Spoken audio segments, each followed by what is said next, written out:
first company to come on board to partner with us in part of these awards. And we then decided that we will have this SAFJA Women's Football of the Season. And we also decided that the SAFJA Women's Football of the Season would be the only one that will be getting the prize money. And I think this goes for a number of reasons why there will be prize money for the SAFJA Women's Football of the Season. As you know, and I always remind people that, especially even colleagues who are covering the game, when they talk about the SAFJA, when they talk about the professional women's league, because the day, the moment it becomes professional, then the address will have to be outside Nazareth, because Nazareth doesn't deal with the professional structure. So we saw the need that we need to assist in that space. And it's something that I'm very passionate about in this space, because last year I was just doing an honors degree at Wits, and my topic was around this area of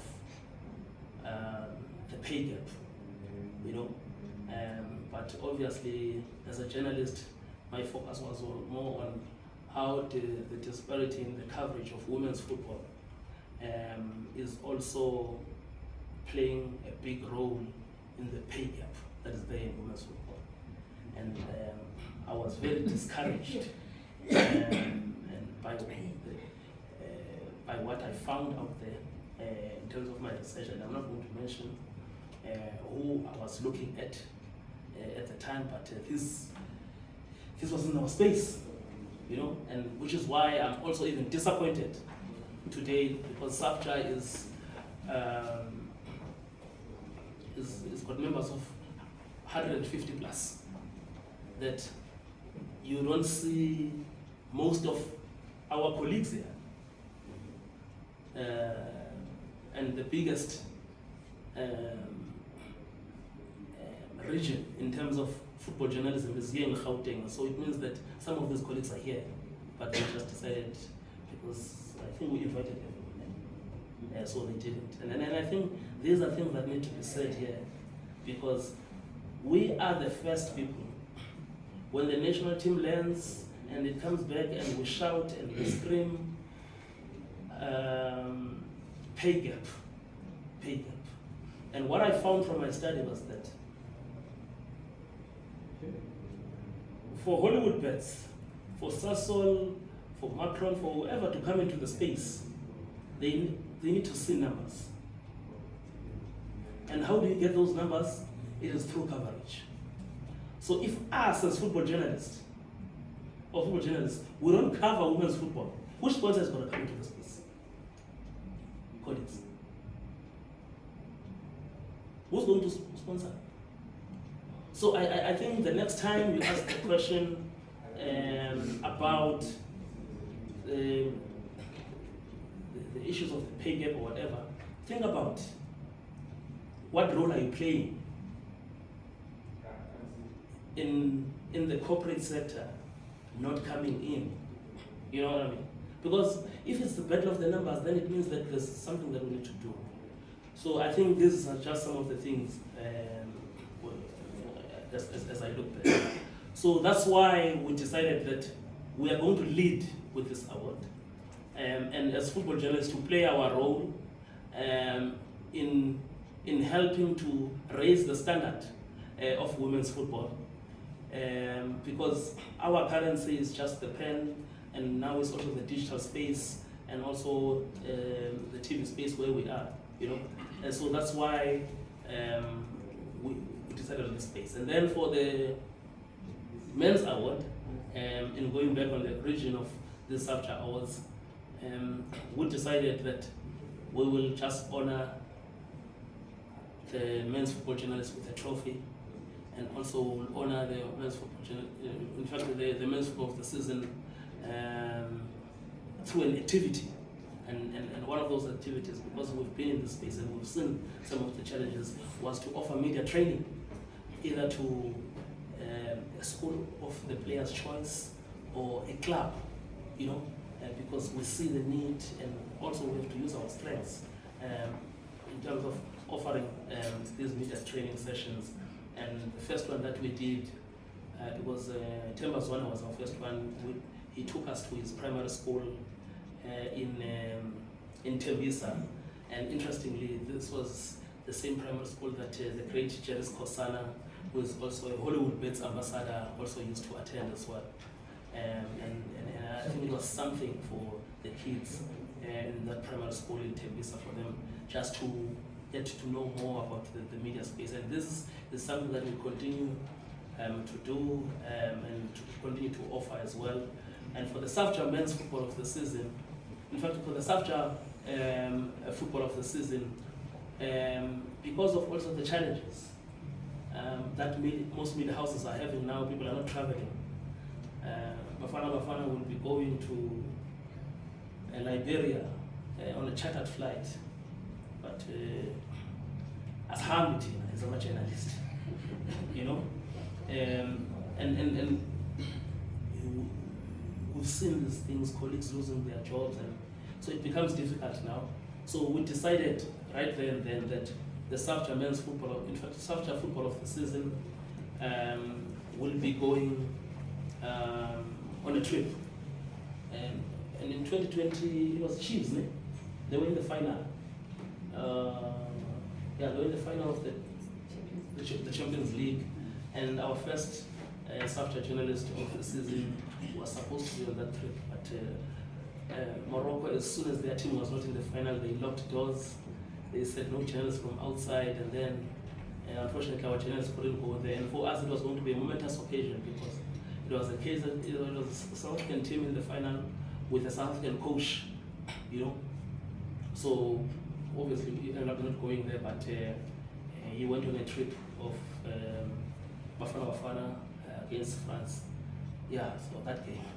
I'm not talking more about that game, So, because even there, we have this idea that South African football journalists don't expose themselves to African football. And as a result, we are, as football journalists in the country, I have this belief personally that we seem to be living in a cocoon, and to think that football is in South Africa and whatever happens outside the continent. Even when we walk into the areas, we say, we're from South Africa, but it's important for us to go out there and learn. I mean, Bumi will tell us the trips that she's had on this continent, and what we've seen playing on the continent. And these are some of the things now we really need to expose. And last year it was even fortunate for us that the SAFJA football of the season, in fact the journalists of the season, went to attend the WAFCON, Lawrence Corner, and he was really helping us with the content that was coming from there, even helping us, both us and also our partners, Hollywood Bets. So this is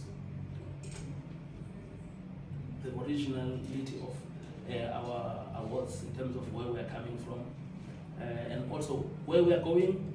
And I must also tell you that SAFJA, like in any country, if we're coming from a francophone country, will be influenced by things that are happening in